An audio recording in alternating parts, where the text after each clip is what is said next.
அனைவருக்கும் நன்றி கலந்த வணக்கங்கள். ஏன் நன்றினா, சண்டே ஈவினிங் சமுதாயத்துக்காக டைம் ஒதுக்கின அனைவருக்கும் கண்டிப்பாக நன்றி சொல்லணுங்கிற உணர்வு எனக்கு இந்த 3 மாதமாக வந்திருக்கு.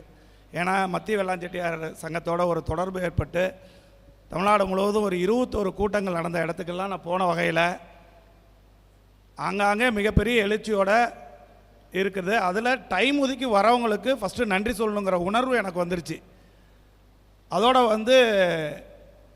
திருச்சியில் நடக்கிற இந்த செட்டியார் எழுச்சி மாநாடு ஏன் நடக்கணும், எதற்கு நடக்கணும், எப்படி நடக்கணும் அப்படிங்கிற கலந்துரையாடல் கூட்டம் தான் இது.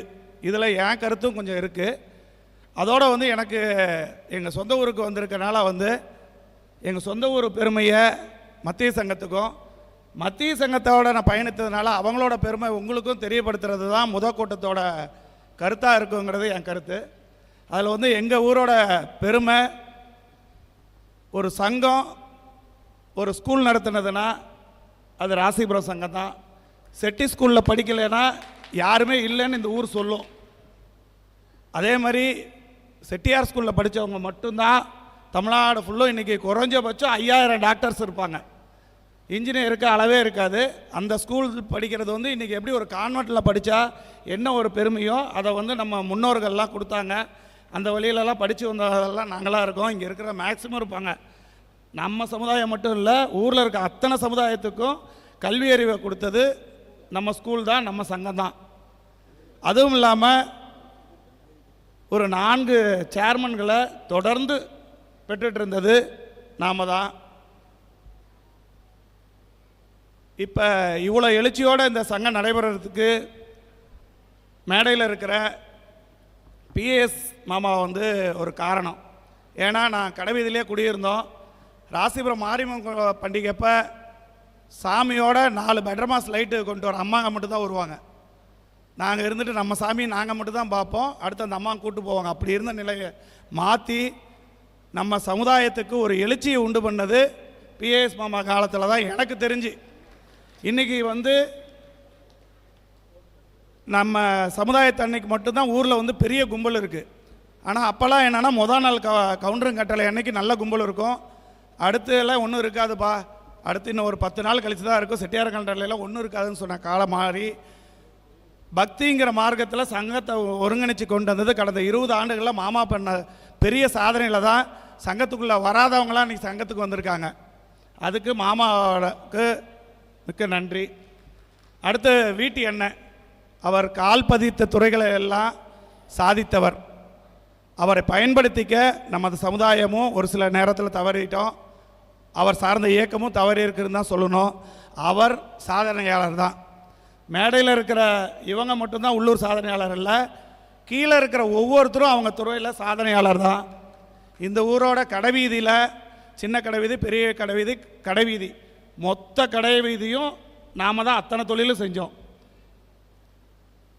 இன்றைக்கி சூழ்நிலை பார்த்திங்கன்னா கால சூழ்நிலையில் ஒவ்வொன்றா இழந்துக்கிட்டு வந்துட்டோம். சேர்மன் சீட் நம்மக்கிட்ட இல்லை, ஸ்கூலு இழந்தாச்சு, கடைவீதியில் எண்ணி பார்க்குற அளவில் தான் நம்மக்கிட்ட கடைங்க இருக்குது. இது காலத்தின் கோலமாக கூட இருக்கலாம். அதில் ஒரு வகையில் நாமளும் காரணம் என்னென்னா நம்மக்கிட்ட சமுதாய உணர்வு இல்லை. நமக்கெல்லாம் தெரிஞ்சு கடந்த 25-30 ஆண்டுகளில் நம்ம சார்ந்த பகுதியில் இருக்கிற வன்னியர் சமுதாயம் ஆகட்டும், கொங்கு வெள்ளாளர் கவுண்டர் சமுதாயம் ஆகட்டும், அவங்க அடிப்படையில் இது இப்படிலாம் கட்டமைச்சு தான் இன்றைக்கி அரசியல் அடையாளங்களையும் தொழில் அடையாளங்களையும் பெற்றிருக்கிறாங்க. நமக்கு எடுத்துக்காட்டாக அந்த 2 சமுதாயத்தை நாம் எடுத்துக்கலாம் நம்ம பகுதியில். அது மாதிரி வேணும்னா இன்னையிலேருந்து நம்ம பயணித்தாதான் அடுத்த 25 ஆண்டுகளில் நம்ம அந்த உயரத்தை எட்ட முடியும். ஒரே நாளில் எதுவும் சாதிக்க முடியாது. தனி மனிதனாக தனி குடும்பத்துக்கு நம்மளாம் சாதனையாளர் தான். நம்ம சமுதாயத்தை வளர்த்துறதுக்கு சமுதாயத்துக்கு என்ன செஞ்சோம், நம்ம எதிர்காலத்துக்கு நம்ம முன்னோர்கள்லாம் ஸ்கூலை கொடுத்துட்டு போனாங்க. நாம் என்ன பண்ணோன்னா எதுவும் பண்ண முடியல, அதை காப்பாற்ற முடியல, அது காலத்தின் கட்டாயம். அந்த வகையில் இனிமேட்டு எதிர்கால சந்ததியிற்கு என்ன பண்ணணுங்கிறதெல்லாம் அடையாளப்படுத்த வேண்டியதற்கான ஒரு வழிகாடுதலாக தான் இந்த மாநாடு நடத்துறதுக்கு 40 ஆண்டுகளுக்கு உழைத்த மூவேந்தர்கள் இருக்காங்க. அதில் மாணிக்கம் ஐயா இபி ரிட்டையர்டு. அவர் இபி வேலை செஞ்சதோடு நம்ம சமுதாயத்துக்கு செஞ்ச வேலை அதிகம்னு அவங்க கம்ப்ளைண்ட் பண்ணியிருக்காங்க. நாராயணசாமி சார் அவர் ஆஃபீஸில் உட்காந்துட்டு ட்ரெயினில் டிக்கெட் போட்டுட்டு இருக்க வேலையை தான் பார்த்துருக்காரு சமுதாய வேலைக்காக. அவரை தெரியாதவங்களே யாருமே இல்லை. அதே மாதிரி பொன்னமலை ஐயா, அவரும் ஆசிரியராக இருந்து ஓய்வு பெற்றிருக்காரு. இவங்களாம் 40 ஆண்டு காலமாக உருவாக்கி இருக்கிறத அடுத்த லெவலுக்கு கொண்டு போகிறதுக்கு தான் இவங்களாம் இணைஞ்சிருக்காங்க. இதை சாதனையை சரித்திரமாக்கிறதுக்கு நமக்கு ஒரு தலைவர் கிடைச்சிருக்காரு. அவர் தான் எஸ்பிஎன் சத்தியமூர்த்தி சார். அவரோட ஒரு 3 மாதமாக நெருங்கி பழகிற வாய்ப்பு கிடைச்சது. அவர் பொறுத்தவரை தொழில் ரீதியாக ரியல் எஸ்டேட், ஹோட்டல்ஸ் எல்லாம் பெரிய அளவில் சக்ஸஸ் ஆகியிருக்காரு. சமுதாயத்தினால வீட்டு எண்ணெய் மற்ற ஒரு சிலர்லாம் எப்படிலாம் சமுதாய ஒற்றுமை இல்லாதனால பாதித்தோமோ அந்த வகையில் பாதிக்கப்பட்டவங்க தான் சத்தியமூர்த்தி சார் உள்பட மேடையில் இருக்கிற எல்லாருமே. இதில் ராம்கண்ணு சாரை பற்றி சொல்லணுன்னா, அவர் காவல்துறையில் உயர்ந்த பொறுப்பில் இருந்துட்டு இன்றைக்கி ரிட்டையர் ஆனதுன்னா தொழில் பண்ணிவிட்டு இன்றைக்கி வந்திருக்காங்க. ஆதவ அர்ஜுனா அண்ணா பார்த்தீங்கன்னா பிஜேபியில் உயர்ந்த பொறுப்பில் இருக்காங்க. நம்மளை பொறுத்தவரை எந்த கட்சியில் வேணாலும் யார் வேணாலும் இருக்கட்டும், ஆனால் செட்டியார் அந்த ஊரை ஆட்சி செய்கிறவங்கன்னா இருக்கணுங்கிற உணர்வு நமக்கு வரணும். அது நம்ம ஊரில் நம்மக்கிட்ட இல்லை. எல்லாத்தையும் ஒற்றுமை இல்லாதனால இழந்த ஊர் என்னன்னு பார்த்தீங்கன்னா, நான் இந்த ஊர்னால் பெருமையாக சொல்ல முடியாமல் ராசிபுரம் அதுக்கு எடுத்துக்காட்டு. சேர்ந்தே ஆக வேண்டிய கட்டாயம். அகரம், ஏலூர், கொங்கு இதெல்லாம் தவிர்த்துட்டு வெள்ளாஞ்செட்டியார்னு ஒரு அடைமொழியோடு நாம் சேர்ந்தோம்னா தான் நாம் சேர்த்து வச்சுருக்க சொத்து, நம்ம பாரம்பரியம் கலாச்சாரத்தை காப்பாற்ற முடியும். இதை அடுத்த தலைமுறைக்கு கொண்டுட்டு போக முடியும். அதை நம்ம உணரணும். இதை ஏன் நடத்தணும்னா, கல்வி வேலைவாய்ப்பில் நமக்கான வாய்ப்புகள் மறுக்கப்பட்டுட்டு வருது. அதை பண்ணணுன்னா நம்ம பிசிலேருந்து எம்பிசி பண்ணுறதுக்கான சூழ்நிலைகளை ஒற்றுமையாக இருந்தால் உருவாக்கலாம்.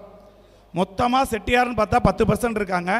அந்த செட்டியார் 10%ல் 10% நம்ம வெள்ளாஞ்செட்டியாருங்கிற 64 வகை உட்பிரிவுகள் இருக்கிறோம். அதனால் அந்த 64 வகை பேரும் சேர்ந்து வெள்ளாஞ்செட்டியார்னு ஒரு குடையின் கீழே திருச்சியில் ஒன்று கூண்டோமா அந்த எழுச்சி பார்த்து தான் அடுத்தடுத்து நம்மளை கூப்பிட்டு கொடுக்குற நிலைமைக்கு ஆயிடுவாங்க. அது நம்ம ஒன்று சேர்ந்தால் போதும், இவங்கெல்லாம் நம்மளை அடுத்த லெவலில் கொண்டு போகிறதுக்கு தயாராக இருக்கிறாங்க. அதே மாதிரி சென்னையிலேருந்து, கன்னியாகுமரியிலேருந்து செல்வண்ணா வந்திருக்காங்க. சென்னையிலேருந்து கற்குவேல் சார் வந்திருக்காங்க. நம்ம ஊரில் இருக்கிற நம்ம 150-200 பேரை பார்க்குறதுக்காக தமிழ்நாட்டோட மூலமுடுக்கிலேருந்து, கன்னியாகுமரியிலேருந்து, சென்னையிலேருந்துலாம் வந்திருக்காங்க. இதெல்லாம் என்னென்னா, எல்லாருமே ஏதோ ஒரு வகையில் நம்ம இனம் எல்லாம் இருந்தும் எல்லாத்தையும் இழந்திருக்கிற இனம். நாம் காலத்துலையாவது நம்மளாம் சாதிச்சிருக்கோம், சேர்த்துருக்கோம், பொருள்லாம் சேர்த்தியாச்சு. இனிமேட்டாவது இருக்கும் காலத்தில் சமுதாயத்துக்கு ஏதோ செய்யணுங்கிற எண்ணத்தில் வந்திருக்காங்க. இவங்களையெல்லாம் பயன்படுத்திக்கலைன்னா இது மாதிரி ஒரு டீம் எப்பயுமே நமக்கு கிடைக்காதுங்கிறது தான் என் வாழ்நாளில் நான் எடுத்துக்கிட்ட ஒரு முடிவு. அந்த வகையில் இவங்க இருக்கும்போது இந்த பிசி, எம்பிசி, அதுக்கடுத்து அரசியல் அடையாளங்களில் நமக்கான ஒற்றுமை, இது போன்ற பண்ணும். அதே மாதிரி தொழில் ரீதியாகவும் எல்லாருமே பிக் ஷாட். இப்போ இங்கே இருக்கிறவங்களுக்கு எல்லாருக்குமே வீட்டியனர் நாளை கேட்டிங்கன்னா 200 பேர் ஆள் வேணும்னு பாரு. ஆனால் கீழே இருக்கிறவங்க பக்கத்தில் இருக்கிற நம்ம சமுதாய மக்கள் வேலை இல்லாமல் சும்மா இருப்பாங்க. இவங்களையெல்லாம் இணைக்கணும். நம்மக்கிட்ட தொழில் நடத்துகிறோம், வேலைக்கு ஆள் கிடைக்கலன்னு அண்ணெல்லாம் அலைகிறாங்க. அதே மாதிரி இன்னொன்று சொல்லணும் சார், கன்ஃபெக்ஷனரி லைனில் வீட்டியண்ணனும் விஆர்எஸ் அண்ணனும் 3 மாநிலத்தில் ஆட்சி பண்ணுறாங்க. நம்ம இல்லாமல் எந்த பெட்டி கடையும் இயங்காது. அந்தளவுக்கு நம்மளாம் பண்ணிகிட்டு இருக்கிறோம். ஆனால் ஆட்கள் பிரச்சனை அவங்களுக்கு இருக்கும். பக்கத்து வீட்டிலே இருக்க நம்ம பையன் சும்மா இருப்பான். அது மாதிரி எல்லா ஊரில் இருக்கிற தொழில் நிறுவனங்களுக்கும் நம்ம ஊரில் இருந்து ஆட்களை கொடுக்கறதுக்கும் அவங்கக்கிட்டேருந்து நாம் எடுத்துக்கிறதுக்குமான ஒரு உறவு பாலத்தை கட்டமைக்க வேண்டிய கட்டாயம் இப்போ இருக்கிறோம். தொழில் அதே மாதிரி மருத்துவராக நம்ம ஒரு 1000 பேர் இருக்காங்க தமிழ்நாடு ஃபுல்லும். எங்கெல்லாம் ட்ரீட்மெண்ட்டுக்கு போனாலும் செகண்ட் ஒப்பீனியன் நம்ம டாக்டர்கிட்ட, நம்ம ஜாதிகார்ட்ட கேட்டால் ஃப்ரீயாக கொடுக்க தயாராக இருக்காங்க. அவங்கள உறவு பாலத்தில் இணைச்சிக்கணும், பயன்படுத்திக்கணும். வழக்கறிஞராக இருக்கிறவங்க நமக்கு உதவி பண்ண ரெடியாக இருக்காங்க. நமக்கு சொத்து பிரச்சனையோ எதாக இருந்தாலும் ஒரு ஒப்பீனியனாவது அவங்ககிட்ட கேட்டு பயன்படுத்திக்கணும். அதே மாதிரி அனைத்து தொழில்களையும் ஒரு ஆடிட்டிங்கில் பிரச்சனையா நமக்கு சப்போர்ட் பண்ண எல்லாம் இருக்குது, எல்லாமே நம்மக்கிட்ட இருக்குது. ஆனால் ஒற்றுமை மட்டும் இல்லை. அந்த ஒற்றுமையை வச்சுருந்தோம்னா கண்டிப்பாக நம்ம வெற்றி பெற முடியும். நம்ம இங்கே சொன்ன மாதிரி திருநெல்வேலியில் நம்ம வெள்ளாஞ்செட்டியார் எஃப்சியில் இருக்காங்க, நாம் பிசியில் இருக்கோம். இங்கே இருக்க பள்ளிப்பாளைய காவிரி ஆற்றை தாண்டிட்டா எம்பிசியில் கொங்கு செட்டியார் இருக்காங்க. இதெல்லாம் என்னென்னா, நம்மளை எல்லாம் ஒற்றுமையாக விடாமல் பிரிவுபடுத்தி வச்சதில் நமக்குள்ளே ஜீனில் ஊறிடுச்சு. இதெல்லாம் போக்கி நாம் ஒன்று சேர்ந்து மேடையில் இருக்கிறவங்களோட அடையாளம் திருச்சி மாநாடு அல்ல. இங்கே இருக்கிற ஒவ்வொருவரும் இன்றைக்கி பிறந்த குழந்தைய கூட வெள்ளாஞ்செட்டியார்னு பிறந்திருந்த குழந்தைக்கு மான மரியாதையெல்லாம் 29/12/2024 டிசம்பர் ஞாயிற்றுக்கிழமை அன்னைக்கு அங்கே இருக்குது. அன்றைக்கி எல்லாம் காலையில் வந்துட்டு கோயிலுக்கெல்லாம் போயிட்டு மாநாடுக்கு வந்து ஒரு அடையாளத்தை காட்டினா அடுத்த 100 வருஷத்துக்கு அந்த கூட்டம் பேசும். இல்லைன்னா இங்கே இருக்கவங்களுக்கு எந்த இழப்பும் இல்லை, அவங்க பாட்டுக்கு அவங்க தொழில் நடக்கும், நமக்கு தான் இழப்பு அதிகம் என்று சொல்லி வாய்ப்புக்கு நன்றி கூறிய அனைவருக்கும் நன்றி கூறி, செட்டிப்பிள்ளை என்றென்றும் கெட்டிப்பிள்ளை தான் என்பதை மீண்டும் உலகிற்கு எடுத்துரைக்க வேண்டிய காலகட்டம் இன்று. இப்போது இல்லைனால் எப்பொழுதும் இல்லை என்பதை கூறி விடைபெறுகிறேன். நன்றி, வணக்கம்.